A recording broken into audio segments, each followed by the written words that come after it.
Namaste everyone. Thank you so much for being in the august presence of Rinpoche.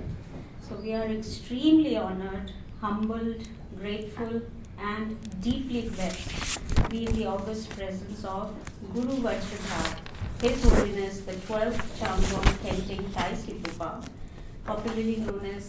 fondly known as Thai Situpa Rinpoche. Who is the incarnation of Bodhisattva Maitreya in Tushita heaven. His Holiness was crowned as such, that is, as the future Buddha by the Buddha Shakyamuni himself. Before I request His Holiness to address us, with His Holiness' permission, I'd like to give a brief introduction. First, about the Fitness Forever series. This series was conceptualized by me in the wake of COVID-19 with the mantra prevention is better than cure. Hence, how to be in good health and build up a strong immunity to shun health problems and diseases. By good health, we normally understand physical health as in good exercise, nutrition, good sleep, etc. But it is intrinsically connected to our mental condition, what our mind says. And even medical science admits that psychosomatic condition has a direct bearing on our physical condition. So hence I requested His Holiness to address us, and he has very, very kindly agreed to come, though he has an extremely busy schedule. And we are very, very, very grateful to him for that. I just want to share my personal experience at His Holiness's monastery at Shiravling, which is near Palampur in Himachal Pradesh. And I am a visual artist, scholar and art curator and have absolutely no knowledge about health and well-being. And what I do know is that art is immensely therapeutic. And His Holiness's monastery and the temple there, the entire place is such a serene, calm place. It's like a heaven. And for me, my personal heaven within that heaven was the Thanka studio. So I was very lucky to be there for several weeks under the Guruji, the maestro there, the Thanka maestro, and it was a greatly innovating, rejuvenating experience for me. So now I request Rishi to please tell us His Holiness's profile. Thank you. Good evening. Guru Vajradhara, His Holiness the 12th Chamgon Thai Situpa, is the incarnation of Bodhisattva Maitreya in Tushita heaven, who was crowned as the future Buddha by Buddha Shakyamuni when he descended to earth in 623 BC, as well as subsequent incarnations of Guru Padmasambhav. He has been proclaimed in several sacred texts, and many of his incarnations have been mentioned for more than 1,000 years. I don't remember even my last lifetime, but he's got recorded many incarnations of his written down and proclaimed in the text. In 1012 AD, His Holiness was born in Tibet as Marpa the Great, the enlightened translator who introduced the sacred Kagyu lineage to India. The lineage was continued by his disciple Milarepa, passed on to Gampopa and then to Gampo Sutram Ningpo, an incarnation of Marpa. 1148, Marpa incarnated as the first Situ Drogan Rechan. In 1727, His Holiness the 8th Chamgon Thai Situpa, the Great, popularly known as Situpanchan, founded the Mount of Excellence, a non-sectarian multidisciplinary Palpung institution, which he established as the Palpung monastic seat.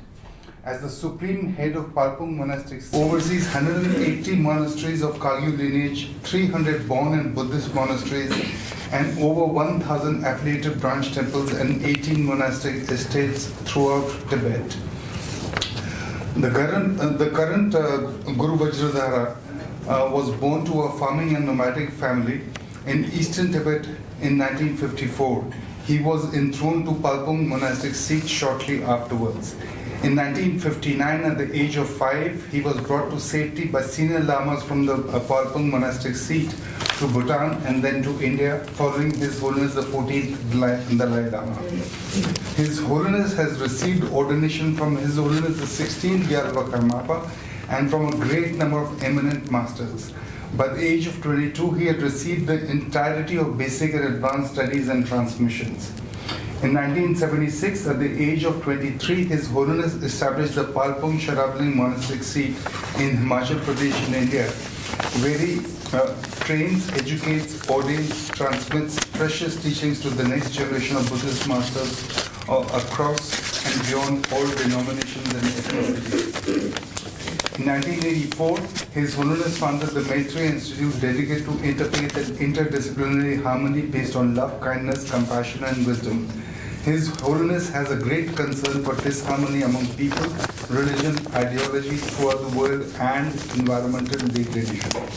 He initiated a program, Pilgrimage for Active Peace, One World, One Humanity, embarking on a worldwide journey in 1989. His Holiness is a great scholar, philosopher, poet, artist, architect, and geomancer. He is the author of more than 20 books and 15 volumes in English and compilation in Tibetan of over 200 volumes. He continues to teach and transmit the sacred lineage of Dharma to disciples from all over the world diligently and tirelessly. Thank you. I request His Holiness to please address. Right. Thank you for so much about, how do you say, wonderful things about me. I'm not the best, I'm not the worst. As Buddha said, I'm not the first, I'm not the last. Okay.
Nammo Layeke Dan Ludan Nijinike Trubum Tadam Miyeganam Tang Ruwa Kunjedaki Chetambar Tamje Kedodagi Chutan To Daja Ki Tamba Nyame Tubewambe Shabje Dortima Mepalang Gowe Rabdutude Gosum Kupachimbu Chansarshin Japsu Chiwo Dado, Simtia, Tamjiji, Ju Chinji Labra, Zedu, Sol.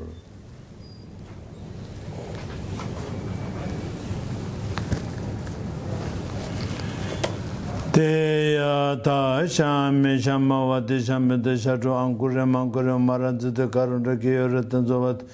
Olayanın beşüden nirmane mama panaya kukure kakata zitasana o muke param muke amuk.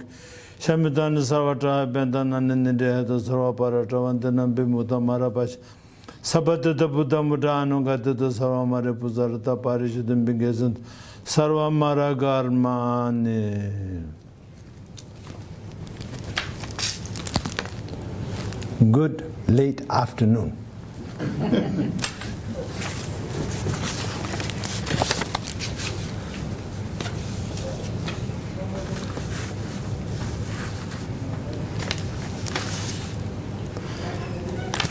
Fitness for forever. my friend, he called himself disciple from his heart, and the Madam Dr. Anuji told me to come and talk today with all of you, because Dr. Anuji has actually conceived and formulated this subject. And I have learned that because of the, how do you say, coronavirus. Yeah, which almost got all of us. But we are victorious over that. But we still have to be very careful, because anything can happen anytime. As Buddha says, life is impermanent. Samsara is suffering. Yes. But there's lots of happiness in samsara, but it is attached with suffering, like a shadow, always.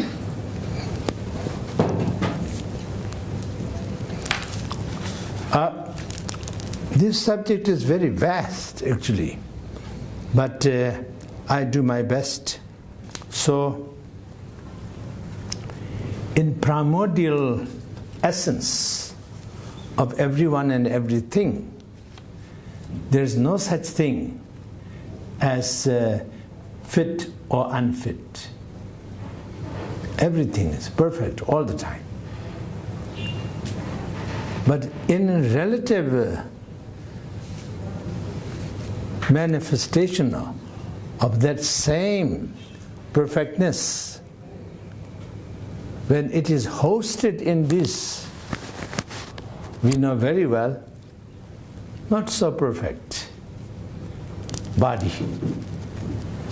and surrounding, and not so perfect state of mind, full of suspicion, doubt, greed, hatred, jealousy, pride. Something goes well, we hit the roof. Something goes wrong, we hide under the table.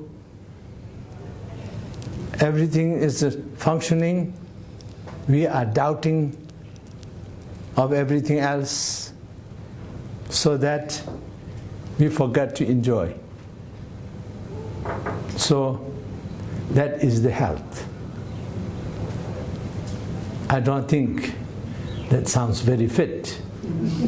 So the unhealthiness and also definition of not being fit have nothing to do with who you really are, who everything really is, but how we manifest this time.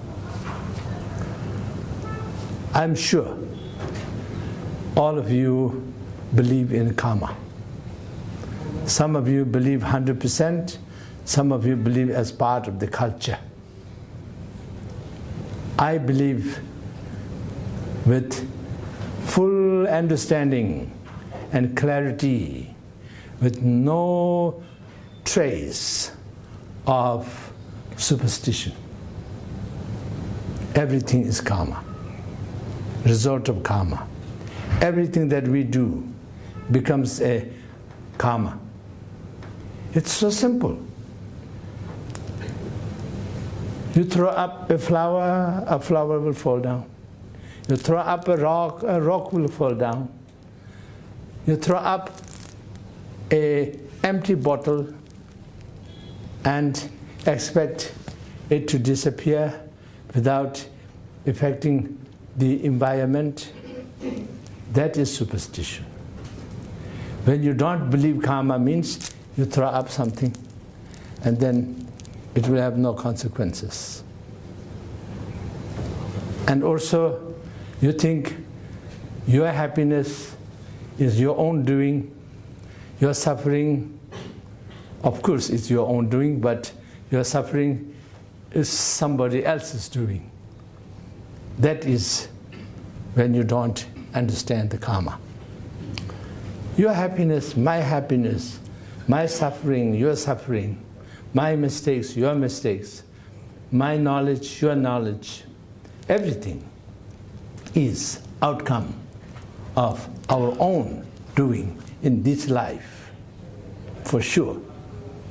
But then, it is very, very, very idiotic if somebody says, there was no yesterday. Today is continuation of yesterday. Yesterday is continuation of a day before yesterday.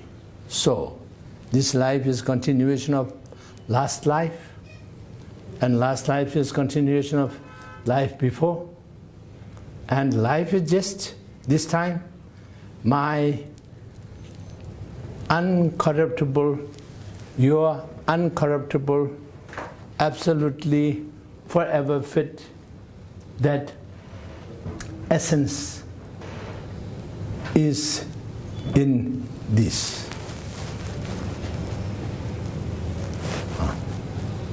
What was I saying? Okay. So, that's why, Vastu is very important, because speakers, right side, left side, should have no interruption. It should be wall, door should be there, not here. And now my flow, not lost, my flow is interrupted. So it wouldn't be the same. But I do my best. I do my best, yes. Vastu means common sense. If you live in a moldy room, you feel moldy. And it will be moldy inside as well. If you live in a fresh place, you feel fresh. Inside you will be fresh too. So Vastu is not some kind of superstition. It is the science of how the flow of energy in a solid cubicle in which is not a solid cubicle, but fluent body and mind functions and get affected. Yes. So, now, going back to the fitness. Now this is body and the mind defines the health and unhealthiness, healthiness and unhealthiness, and everything else. Therefore, our dualistic mind has to be healthy. Don't worry about your buddhi, buddhi, your ultimate, your primordial wisdom. You don't worry about it. You don't have to do anything about it. You're always perfect there. Nothing. But you handle your this body and this emotion. So by doing so, then you can be healthy once. And then continuation of healthy once is fitness forever. But when I saw this, my dear friend and his madam, who is responsible for this, fitness forever, guaranteed, far as your ultimate essence is concerned. But fitness forever is impossible. How can you be fit forever? You have one breakfast and then that's forever? That can only happen in one very serious occasion, and I don't even want to mention that. That's too inauspicious. to talk about in such an auspicious place, in such an auspicious occasion. You know, the last breakfast. Last supper, last breakfast. Yeah. Yes. So, we have to take breakfast every day, lunch every day, dinner every day. You can skip sometimes the dinner, but only if you had a good lunch. Otherwise, you will have to face the consequence of terrible health problem. You have to eat. Very important. Eat, that is battery. You have to charge the battery.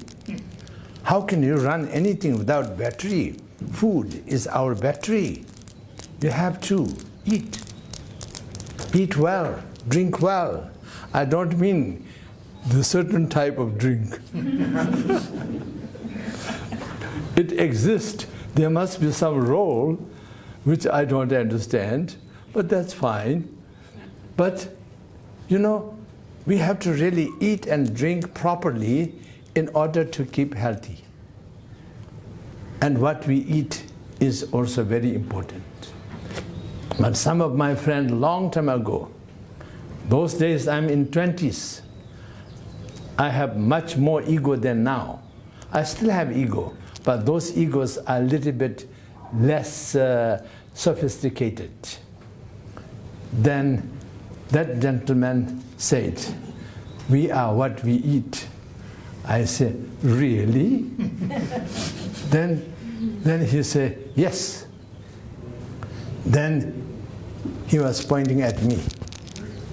"You are not vegetarian, so we are what we eat." I respect people who are vegetarian. Fantastic. I even respect people who are vegan. I respect.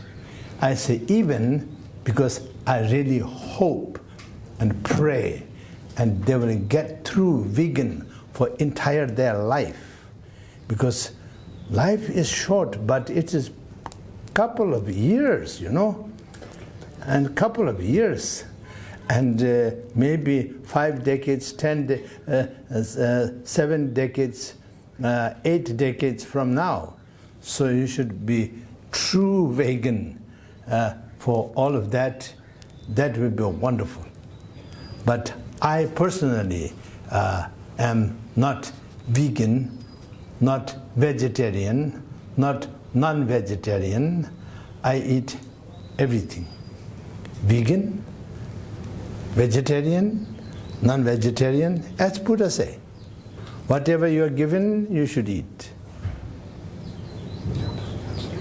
You don't waste. You don't overeat. But I overate. That way, 5 years ago, I have to go through triple bypass. You know, they have to sew my chest with the electric saw and open me up and fix my heart. That was fun. But anyway, what I told my doctor, I don't want to share this with you, because my doctor, you can ask him if you want to. I'm in the operating room and operating theater, very small, because they have to work from here, they have to work from there, so it has to be very small. And then I look around, you know, I can still move my head, look around, no heart machine, no lung machine. I said, then doctor came. I can recognize him by his shape because he's totally bundled up. So, including his everything. I can't see any skin of his, but I can recognize him. I said, Dr. Saab, where is lung machine and where is heart machine? He said, we don't use them. Then it was kind of, I went little empty. The Buddha's teaching of emptiness, but not exact meaning of it. You know, the empty. Not divine fullness of the emptiness. So I asked doctor, Okay, then give me 1 minute. Can you? He said, yes. Then I did, so I just closed my eyes and did a prayer. And I'm ready, because I might not come out, you know. So then I told Dr. Sahab, let's rock and roll. Yes, that came out. No plan. Let's rock and roll. Then he rock and roll on me with all three artery, you know. And I woke up next day and in ICU for a long time. I had a wonderful time in ICU because it was so painless, so comfortable, no pressure, and everything is taken care. They listen to me for everything. Not when I'm well, people argue with me. In ICU, nobody argues with me. They want me to spit. I don't know how to spit properly. So I said, I don't know how to spit. They said, how come? I said, I never spit. And you said, belgum is very bad for you. But I say, all my life I did not throw up my belgum, except maybe threw up when I'm in a car sick or something. You know, I don't know how to do. Then they cooperate. Nothing went wrong. I'm okay. So anyway, like this. So this is also part of the health. Yeah, unfit, because the Buddha's teaching of eating whatever you're offered, I listened. But don't overdo it. I didn't listen. Not intentionally, but sort of entitlement or habitual or whatever. So now I'm fit. I was over 90, to be precise, 98 kilo. Wow. Now I am 74, 75. Wow. Yeah, I feel like, you know. Yeah. Yeah, but no more. And you also get used to the good feeling, then it becomes normal. So not really the same good feeling. Anyway, the fitness from this point of view, like this. And now I go a little deeper into the subject. These things you all know, but I'm talking, so maybe it refreshes you a little bit. Yeah, there's no yesterday without day before yesterday, and there's no today without yesterday, and there's no tomorrow without today, there's no day after tomorrow without tomorrow. And all of that are all connected forever that way, forever that way, and all direction up and down. We call it 10 direction, but you have to say all direction. Everything is interconnected. We are 6 foot, 5 foot and plus, 7 foot. There's nobody here 7 foot, I think, but I met with people who are 7 foot, so anything. But then our real body is as wide as space. Nobody is just your size. Entire space. Certain constellations are our fingers. Certain constellations are our ear. Certain constellations are our nose. Certain constellations are our heart, lung, etc., etc. And if you learn astrology properly, you don't have to be superstitious. You learn properly from an astrologer master with a lineage, with genuine, sincere motivation. And take time. It will take time. There's no shortcut. Only shortcut is when somebody like Elon Musk or someone can make a chip and put in our brain and then download everything there. and that is only possibility. But I think we are far away from it. I don't know in my life that will ever happen, but I'm not sure it will really work the same way as learning from a genuine master with a lineage.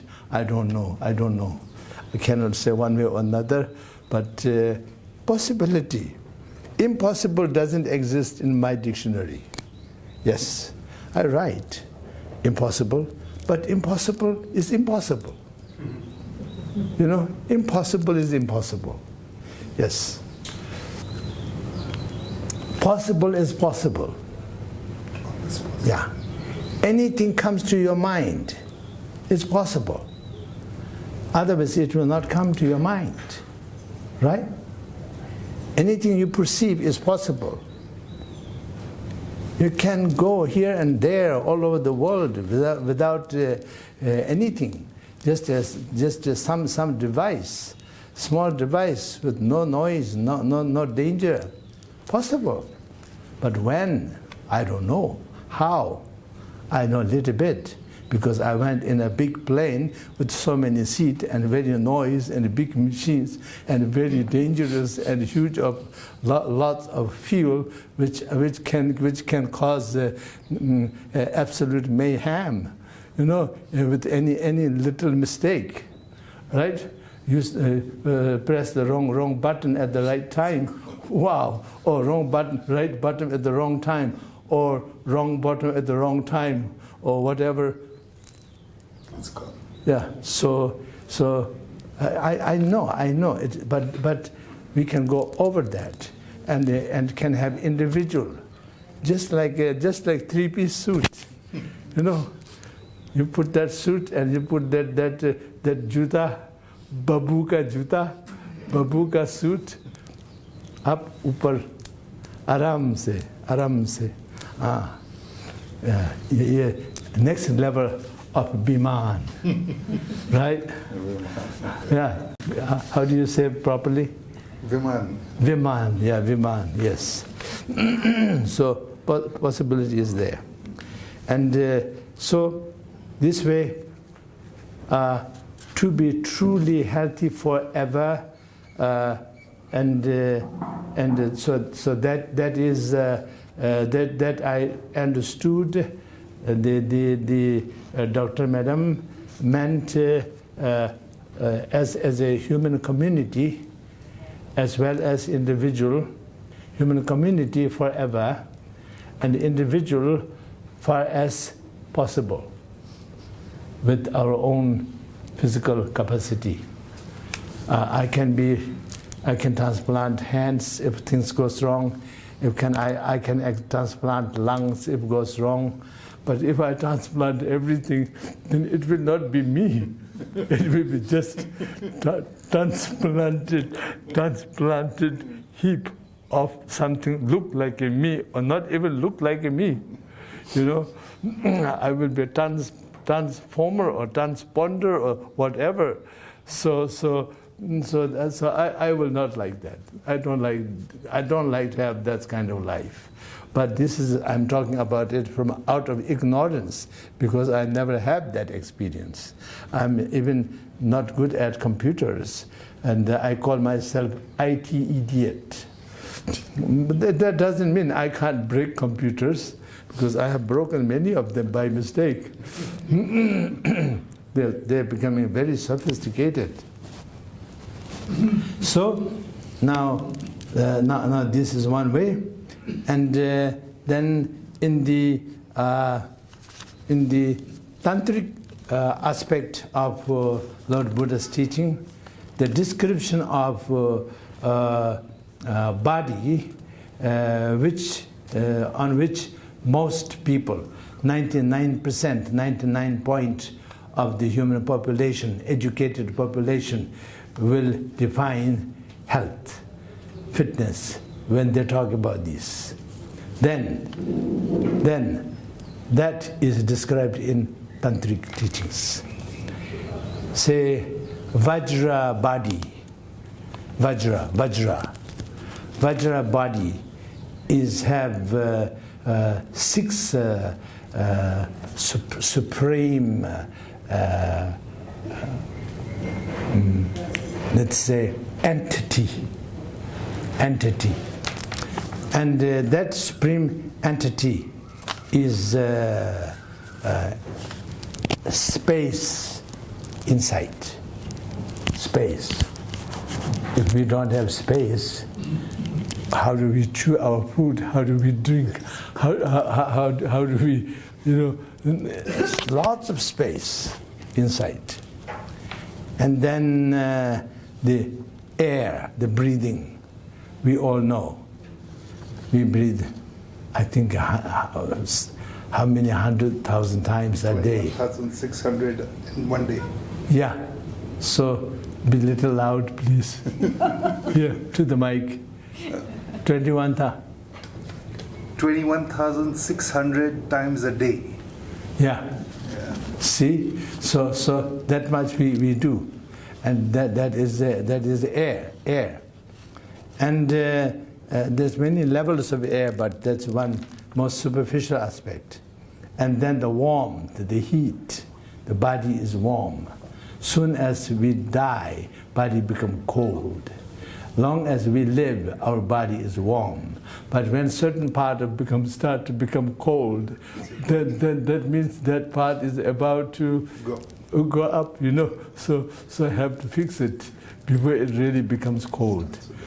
So the blood circulation, energy circulation have to be taken care. That is also definition of fitness. And then blood, the water. Huge percentage of our body is water. Huge.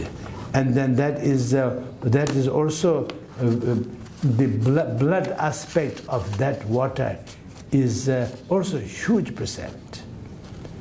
And then flesh and bone are put together, because flesh become bone, bone become flesh. Why? Because the source of flesh originated from mother, source of bone originated from father, and at the same time, not only the flesh, but bone aspect also, not only the bone, but flesh aspect also, from mother and father, vice versa. So like this. So that way, the flesh and bone put together as one. Then that's the fifth. Now the sixth, this is very, very important, but I think it will take more than our time. I think we already. Okay. How much time do we have? We have a lot of time. No. We have a lot of time. Of course, we have a lot of time. We have millions of years, but technically. We can go until at least 6. That's another half an hour. Okay. Maybe even beyond that, a little bit. No, I will not go. I want to make a limit. Otherwise, I will not complete anything, because I can talk about one subject for a very long time. That is, since I'm 70 years old man, so I have learned things since I was little, almost a toddler. So that way, I can say a lot of things. Now, so let's see. Then the sixth is, it is many things, but 4 category, 4 things. Same thing, but 4 aspect of it. So we be lazy and call it 4 category, but 4 aspect of same thing. That is consciousness, mind, wisdom, and dharma. So this 4 thing is the essence. Out of all of these 6, that is the most important. So that is what our body is made of. And now, when we say fitness in that level, then everything have to be in synchronicity, in harmony. And so, therefore, the definition of a Vajra body have to resonate in every aspect of our 6 aspect of our Vajra body. Yes. So, if you are like me, 5 years back, 90 plus kilo, there's not much space. I'm sure too much water, and also some of the water little bit oily, you know, and not fresh. And then also I can get hot very easily because because of that I have to put air conditioner all the time, which only cools outside first, but then it goes inside deeper, and it really affects all your circulation. So this way, and then flesh and bone, it's all interconnected. And then, of course, all of that thing that's not supposed to happen, and all of those things that we're not supposed to do, is because of those 4 aspects of our mind is not at home. You know, they're out for lunch, they're gone, they're lost, they're roaming around, they're on holiday, you know, they're gone for some sort of adventure. Yeah, we can have adventure. I like adventure. It's very good, but not adventure only for the sake of adventure, because then it becomes habit, and then you like the adventure of getting a little high. You take 1 pack of a drink that I'm mentioning. Then after some time that doesn't work. Then 2. Then after some time that doesn't work. Then 3. Then too hot, too hot, and you start to it start to affect your everyday life and communication. I'm not against alcohol, because there must be reason for it. In our medicine, there's alcohol also in the medicine. So Buddha also gave the lay people vow not to drink alcohol except for health and medical purpose. I'm not fanatic about it, but I'm just giving that as an example. And also, as a vegetarian, wonderful, but you have to know what vegetable represents what. You know, you just eat cucumber for breakfast, cucumber for lunch, cucumber for dinner for 20 years. I'm sure, as my friend once said, that you are what you eat. You will have a problem. You will really have a problem. Digestive and circulation and all kind of problem. So even if you are vegan, vegetarian, you know, you have to know exactly what to eat, what not, what to eat for what reason. You might like certain vegetable more than others, but don't indulge that, because then that doesn't have something that what you don't like have. So vegetarian, vegan is very good, but it has to be balanced. You have to know what you're doing. If you are non-vegetarian, of course, It is a very, very, very, very, very super, how do you say, risky business to be non-vegetarian. Because this is a non-vegetarian. This is meat. And you put meat. And if you don't put it properly, and if you don't do what you're supposed to do, you're supposed to digest it. And then all of these things, beside meat is not donated by animals. They were killed to get the meat. So therefore, there is a certain physical aspect of things that is produced by pain and fear. So the animal's mind is gone. That is just like ours. Buddha's mind, goat's mind, fish's mind, God's mind, Asura's mind, Naga's mind, ultimate essence is same, but physically different.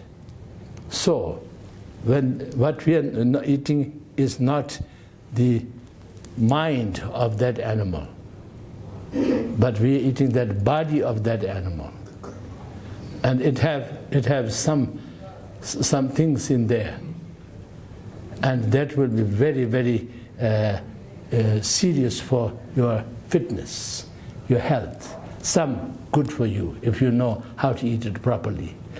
Some very bad for you if you eat it wrongly. Of course, there is a karma. There is a karma by eating meat, but that is there even you just eat rice. Because my family is half farmer and half nomad. And forget about nomad, because nomad, all live on animal products most of the time, except for the summertime. But they don't kill every day, because they prepare their supply before the winter, and then that lasts round the year until the summer. In the summer they are vegetarian, but not vegan. So that way, leave them alone. But my other half part of the family is a farmer, so growing barley, wheat, buckwheat, and certain type of vegetable, because my birthplace is about 8,000-9,000, 6 to 8,000 feet. Little bit like Manali, Shimla, that level. So there they are growing certain vegetable, but not so much.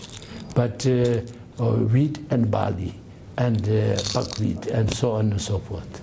So to grow them, you have to plow the ground with oxens. Oxens don't come voluntarily. You have to force them and put the wooden things on their neck, and you have to whip them and say, go right, go left, and they walk into the neighbor's field. You will have more serious than what normal non-vegetarians have. So the people from where I was born are pretty tough people out of necessity, out of so many centuries of being in that kind of life. They don't tolerate things easily, just like that, because they think being afraid is a sin. Tolerating other people's intolerance is a sin, and also being a cause of others' misfortune is sin. Being cause of others' sin is sin. So very, very localized, maybe little bit Homo sapien, early time Homo sapien principles. So they're very careful. So animals have to be driven forcefully. Then, why the earth have to be digged? Because the nutrients have to be there, and it has to be soft. So earth is not just a one solid, very beautiful cup of yogurt. It is full of germs and worms and everything. So when somebody is plowing in our field, you see all little birds and crows and everything is following him and his oxen, because they get all the worms who are cut in 2 pieces and 3 pieces, and who pulled out, they eat on them, because so like this. But then after that, they have to be watered. Good thing about barley and our pulses, our grains, you don't have to water them like rice. The rice, you have to really drown them, except certain type of rice. So how many ants and ant colonies you destroy every day, and how many insects you kill every day. And that is not for one day, until the rice is harvested. So then 1 bowl of rice is byproduct of the death of 3-4 bowl of insects. And we eat the rice and say there's no karma. That is absolutely ignorant. And so we have to pray to all those insects, thousands of them killed for each small bowl of rice. We have to pray for them. Same thing with the bread, same thing with the vegetable.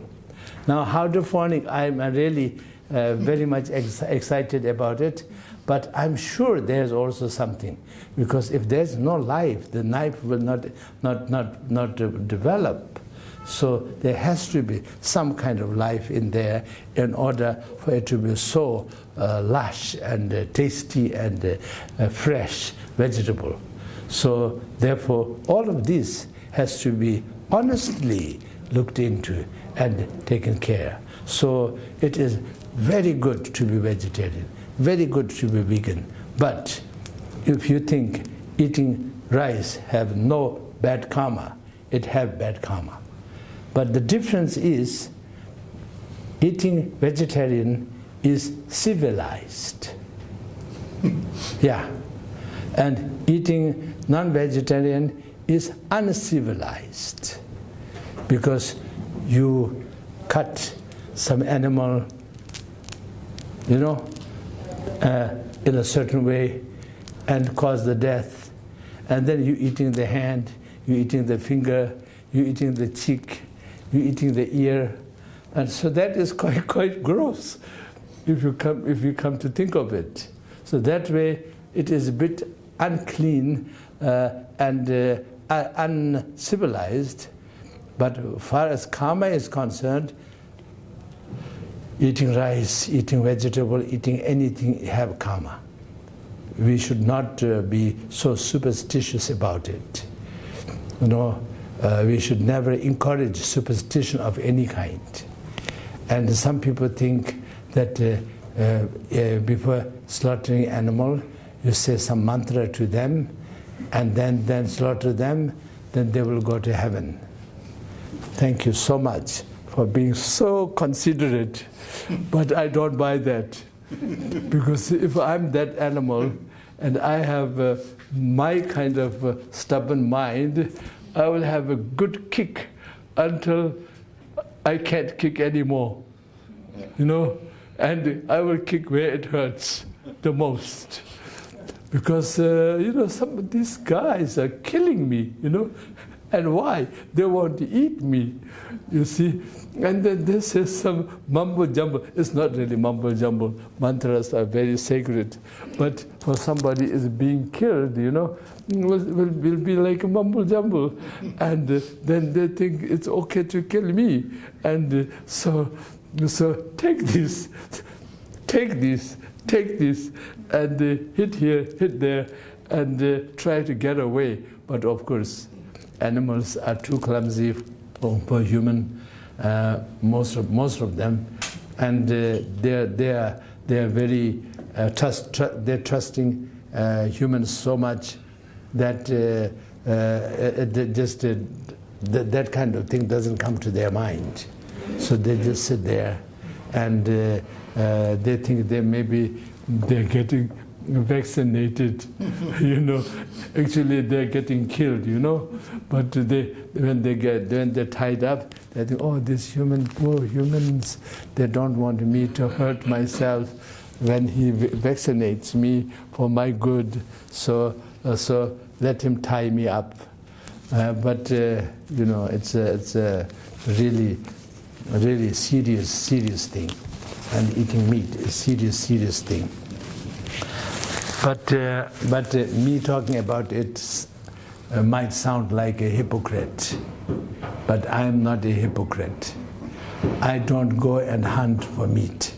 If it is given to me, I eat. If it is available, I eat, but I don't overeat. And now definitely not, because I don't want to go through second triple bypass, because my heart only have 3 arteries, just like every one of you. All of them were cut and joined and mended, and I like to live. I don't want to die. For goodness sake, I have a lot of things to do. But if the time comes, I'm not afraid, because I told you, not from Buddha's teaching, but in my culture, being afraid is sin. So if somebody is chopping your finger, to ask you some question, you look at the face and don't even twitch, and don't never say please, please don't cut my little pinky, I need it. So you don't do that. And you have to. That is what you. That is what you should be. So 1 time, 2 time, 3 time, 4 time, 5 time, then this one becomes like this. And my carpenter friend who worked for so many years in Scotland, he have 5 kids, and I'm not joking, he also, I make this joke in front of him, so he will not be offended if he hears me. I don't know whether he's still alive or not. I say, how many kids you have? 5. These 2 gone because machines, got rid of them. So 5. And I said, why are you showing the back? No, sorry, that's disrespectful. 5. So same. 5 or 5, same. So like this. And it is a really very serious thing, and it is a bad karma, not equal to vegetarian, but it have bad karma, and bad karma of consuming the byproduct of millions and millions of life. Just for the sake of 1 spoonful of rice or 1 chapati is not equal to eating a living animal being slaughtered and eating the limbs of that animal. It is not equal, of course not. But still there is karma. So we have to know there is karma. We have to pray. Each time we eat something, we have to offer to whatever we believe, Buddha or God or whatever. And then we eat and pray for any hard work and any life that has lost and any being has suffered in the process of making this food. You pray for them. Yes, all your good karma. And then also, now, last thing, this is very important, last thing. Being fit is one thing, and fit forever is another thing. But, fit forever, I don't have to talk about this. If you are fit forever, you're Buddha. And all of you are Buddha in your essence. So ultimately, everyone is future Buddha. But when I say this, I have to be very careful. I'm not saying everyone is a future Buddhist. No. Prince Siddhartha, is he Buddhist? No. He got enlightened by truth, practicing the truth. Arya Dharma.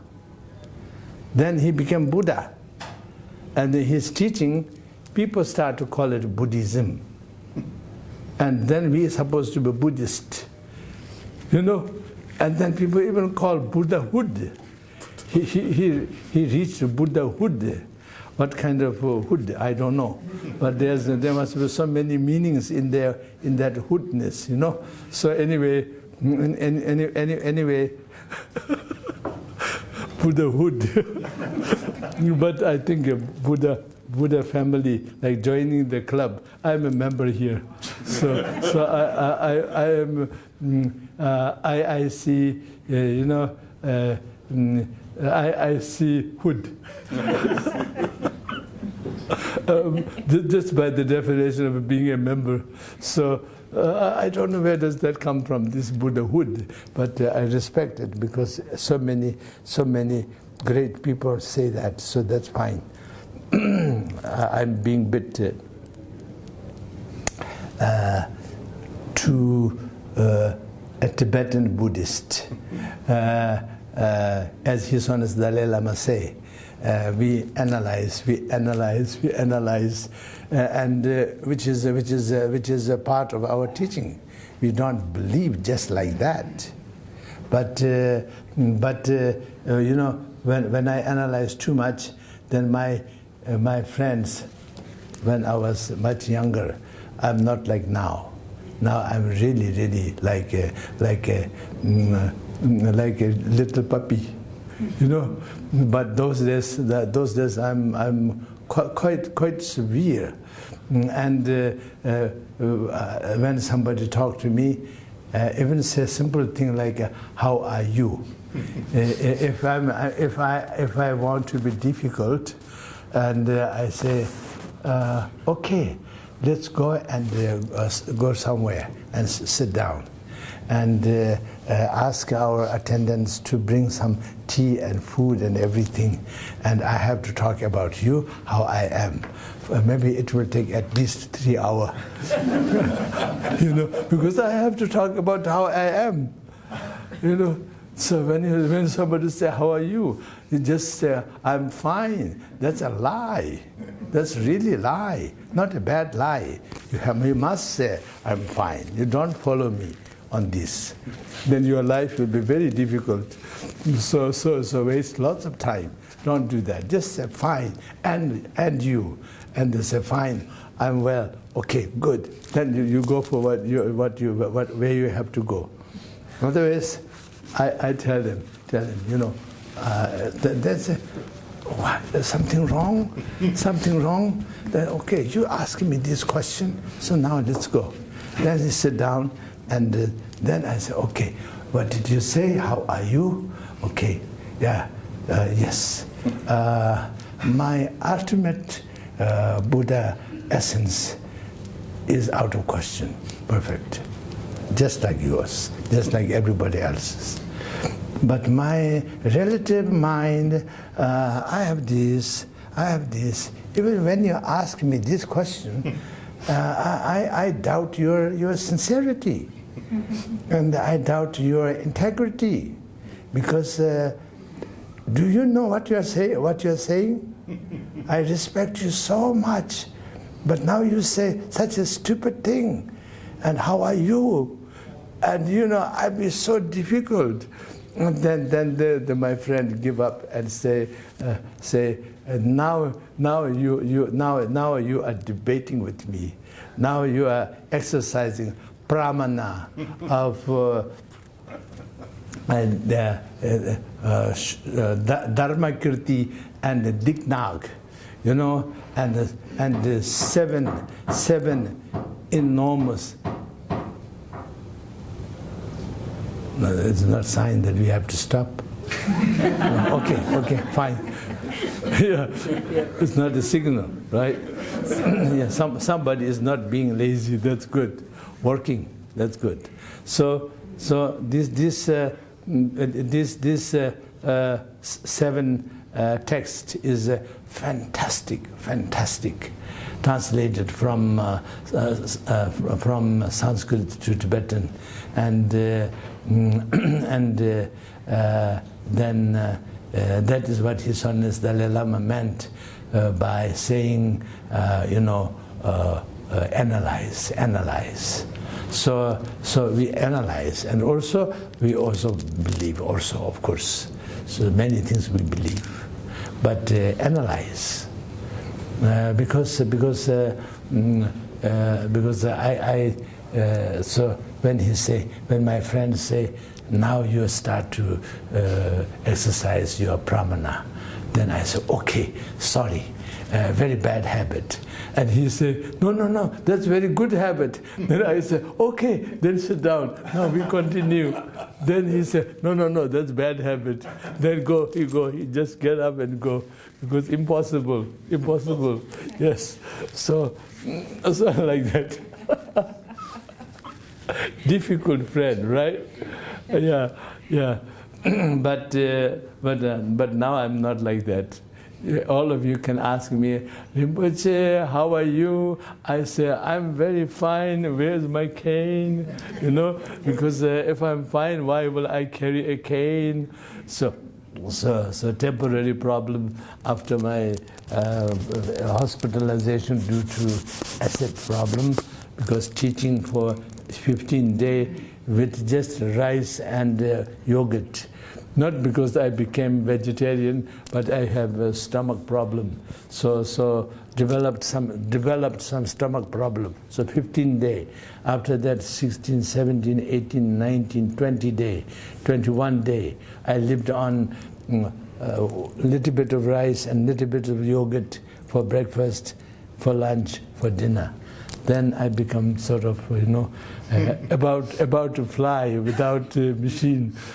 Yeah, become very environmental flying device, invisible one. So anyway, then I checked into hospital, and these wonderful doctors, they found out everything, and they treated me, and I'm doing very well. Now I'm eating like, now I can eat like before, but I dare not, because Dr. Baba Das, who is a wonderful doctor, who told me what to do, what not to eat. I better follow him as the incarnation of the Buddha, because he have Buddha essence too, just like everyone. So his one is much more awakened on this subject than mine, maybe few hundredfolds. Maybe 200-300% more than me. So anyway, I listen. And so this way. And now the last thing, final thing. In this world, we have so much unhealthiness. But we have lots of fit people.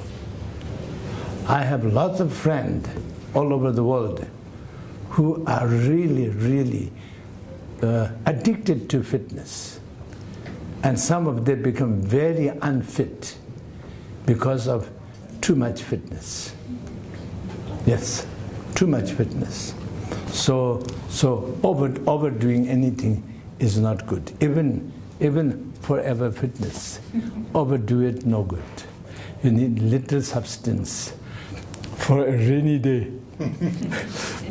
And like the things that we just got through, COVID-19, you know, those who have little bit of a little bit of how do you say, Russian left in the body have more chance than who are perfect, you know. Then we don't have extra, and very difficult to survive, because when it was fresh, when it came as a fresh new thing, we have no defense system to it. There are so many people died. But after a few months and years, we found the vaccine, we found the medicine. But those medicines actually we always had. We didn't know the real right one. Many of the medicines, but some they made new ones. And then now, even we are talking here, I'm not wearing a mask, but I carry one, you know. And another one, no, sorry, that's not mask. Where's my other one mask? Lama have it, okay?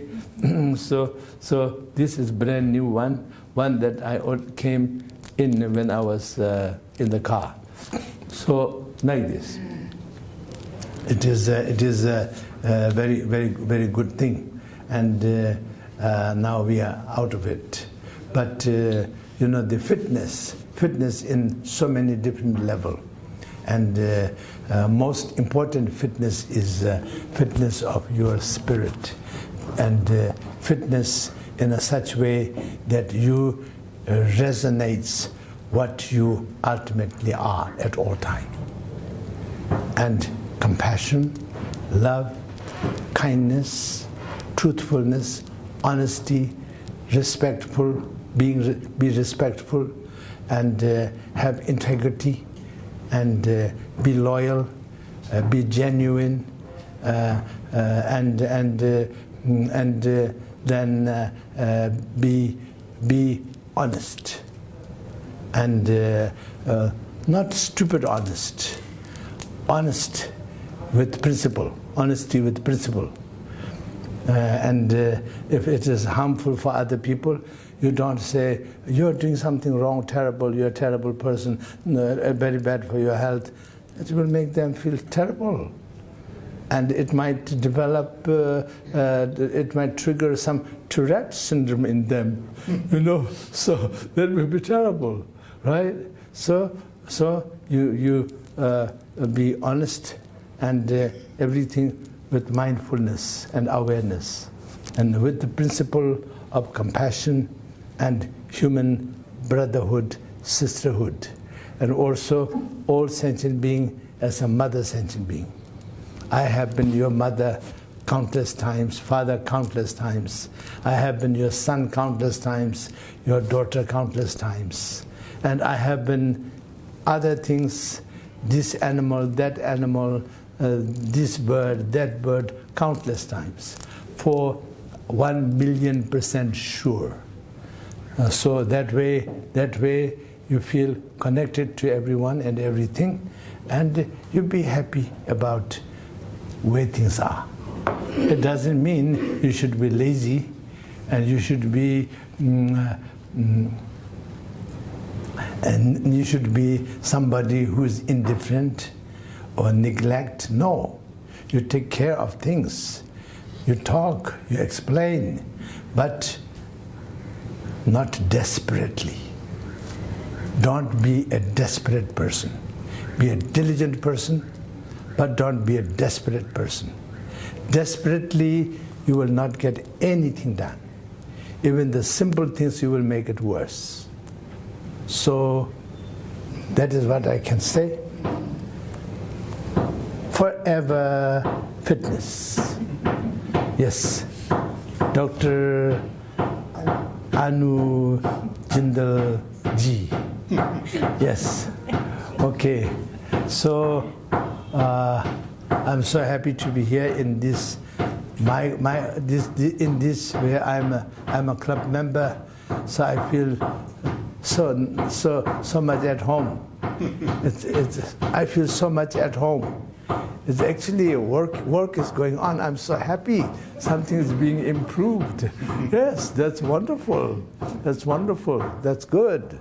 So all the best, and wish you all perfect health of mind, body, spirit at all time. Okay? And take care of yourself, take care of your body, take care of your mind, take care of your everything that you say and you do. And don't ever get depressed, because it doesn't exist. Depression doesn't exist. You create it is perception, and it is some chemical thing, reaction thing, and then exasperate it. So see the real reason. If you feel uncomfortable and depressed or angry or something like that, then you see the reason and you meditate on it. You will find out. And if you cannot find out by yourself, because you're not at that level of finding things about your own, you can find things about other people, but finding about your own things is a bit difficult, because I have never seen the back of my head except in the pictures. So I'm very bad at seeing the back of my head. Any of you seeing the back of your head? Yeah, it is too close, too close to my eye. Yeah, but I have never seen. And in the picture, yes, I saw. But so that way, sometimes we need somebody to help us, who can see the back of our head. They can do much better for us. They can do much better service for us. So all the best. All the best, and Kadu. Anything else? No.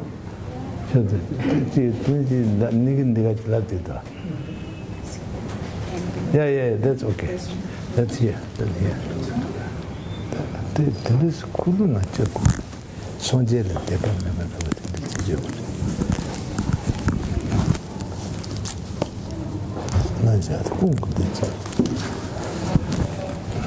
Okay, so Venerable Lama is reminding me this, because I brought this. But I didn't forget. I'm not finished yet. So I'm just at the 12 o'clock, 12-hour minute mark. So exactly 6 o'clock. All the best, and pray for the world, environment, pray for the humanity. So many problems is going on throughout the world. Even wars are going on, as we all know. And we are in the 21st century. And I don't want to say anything political, but this word, this century is not the century of war. This century is century of peace and dialogue. Peace through dialogue. Settle things through dialogue. I really take that as a divine, true wisdom word. And so that way, may that be. Okay? And be happy. And if there is something to disagree honestly. And something to agree honestly. Something to say it. Something that you don't have to say, don't say it.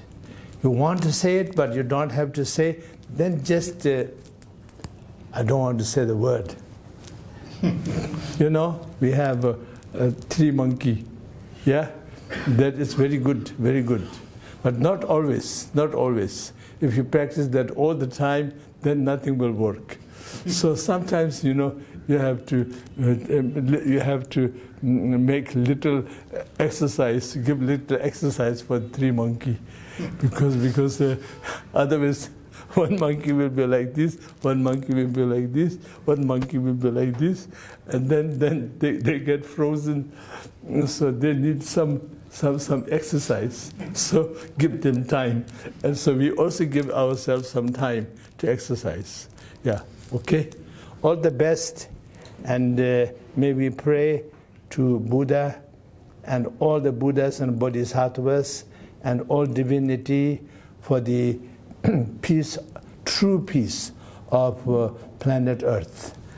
But I must say one thing. I like to, but I can't really believe there will be everlasting passive peace. No. I call it active peace.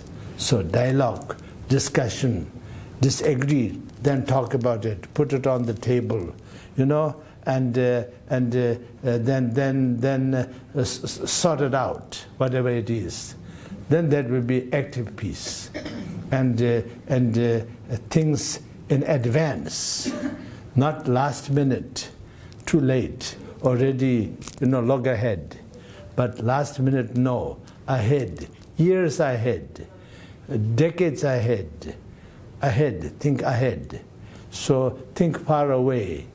Very important, because all of you are very special people. I don't mean other people are not special people, but all of you are part of this institution here, which is intellectual. And intellectual means people who use brain, So, well, last thing, now too much, but only 5 minutes over, sorry. Well, last thing,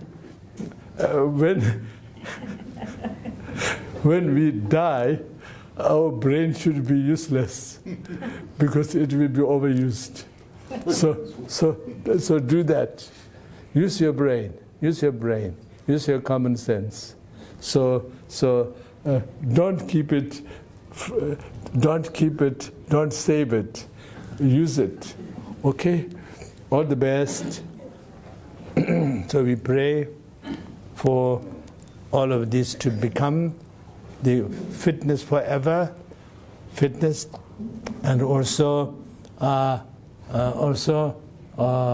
fitness for forever, and also peace in the world, peace and happiness and joy and harmony in this great land, India. I came here from Tibet when I was 5 years old, from East Tibet to the border of Bhutan. Took 1.5 years. And then from there to the Bhutan, and then after several months, then we learned His Holiness Dalai Lama, 14th Dalai Lama, Avalokiteshvara, entered India as a asylum. He sought asylum and or refugee or whatever. Sometimes my English is not enough. So when we learned that, then we request His Majesty's government and His Majesty to help us. Then we got through their blessing and their help.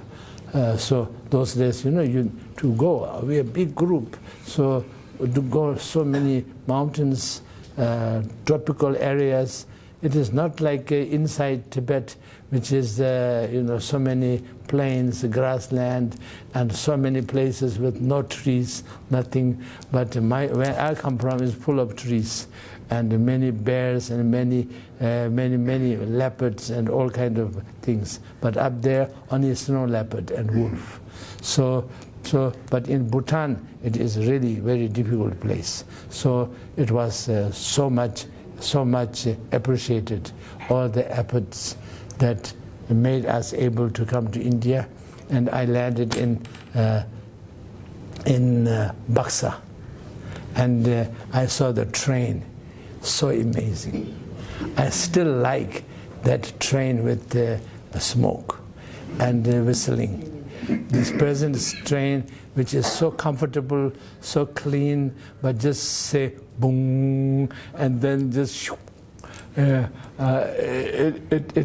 miss that one with with like a sewing machine type mechanism with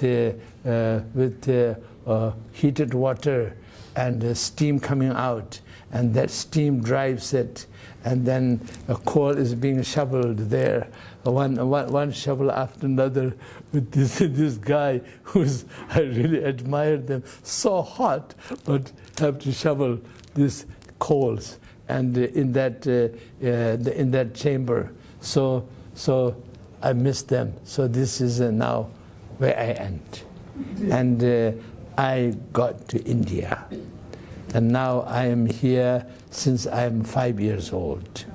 Okay, all right. O sanam di tamje ziba ni tomne nyebe danam pamje jagana je balap tubai siben sol rowa shon jambala pavu chitaracham kundu zambo tayan tejin de tada kunje jesoda gyawan da tamje rabto mo sanje kusum nyebe chinap chinye minje dembe chinap Gendene mechen dembe chenap che chitab ngwa man dubar shu china dewa so so ngwa penden namka chap duna dungar dagi ko khowa dubar je jan dongbar jam benda sada samaya man palaya benda sada dina batiran me sudaka me ba subacha me ba anara to me ba sawa sidi me de sawa koma sada me tri ha ho bangaven sawa tadang gadam me ma Bendra Baba Mahasamaya Sadhu. Okay, I'm doing very quickly because I overtalked and you all have busy person, so I don't want to really make you feel I'm taking for granted of your time. Yes. Thank you for inviting me, and then I hope what I have shared here is meaningful, okay? But it's not from me, it is the Buddha's teaching. But it's not a superstition. I practice them, doing my best. But of course, not 100%. The proof is in the pudding, right here. Okay?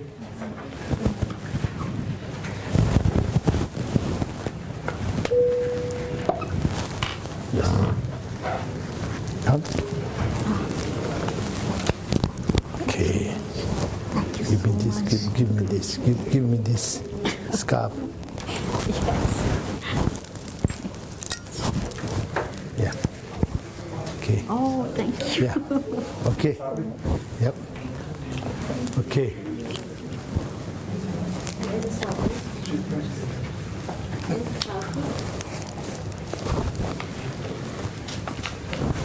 Hello, yeah. Oh, hello. Hello, yes. You're good, you're doing well. So good. Perfect. Yes, me. I too, yes. Yeah, now. That's my daughter. I know, I can recognize. Although growing, but good, very good. Everything good? Yeah, good. Yeah. That's so. Yeah. Not so. Okay. All right. Yeah.